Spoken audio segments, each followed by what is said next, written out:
Hi అండి, welcome to Savitha fashions. మన గత వీడియోలో సారీ బార్డర్ వేయడం అయితే జరిగింది, మీకు తెలుసు కదా చాలామందికి. ఆ వీడియోని చూసి మరొకసారి మన కస్టమర్ అయితే ఇవ్వడం జరిగింది. ఈ సారీ అంటే మేడం గారికి చాలా అంటే చాలా ఇష్టం అంట. దాన్ని మరింతగా అందంగా మార్చమని చెప్పారు మనకి. అందుకనే దాని మీద ఎక్కువ వర్క్ ఉన్న సారీ బార్డర్ అండి ఇప్పుడు వేయడం జరుగుతుంది. గత 2 డేస్ నుంచి వేయడం అయితే జరుగుతుంది.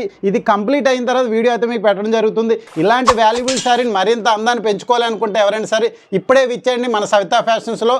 సవితా కంప్యూటర్ ఎంబ్రాయిడరీ అయితే మన దగ్గర చక్కగా చేయబడుతుంది. మన దగ్గర డ్రెస్ మెటీరియల్స్ మీద కానీ, బ్లౌజెస్ మీద కానీ, బ్రైడల్ కానీ చాలా చక్కగా చేసేవడానికి అయితే మేము సిద్ధంగా ఉన్నాం. మరి ఇంకెందుకు ఆలస్యం, ఇప్పుడే వాట్సాప్ రూపంలో కానీ డైరెక్ట్గా షాప్కి వచ్చి మా వర్క్స్ చూసి నచ్చితే చేయించుకోవాల్సిందిగా కోరుకుంటూ మీ సవితా ప్రభాకర్. మన షాప్ అడ్రస్ వచ్చేసరికి మీకు కింద ఉంటుంది, ఒక్కసారి గమనించవలసింది కోరుకుంటూ మీ సవితా ప్రభాకర్.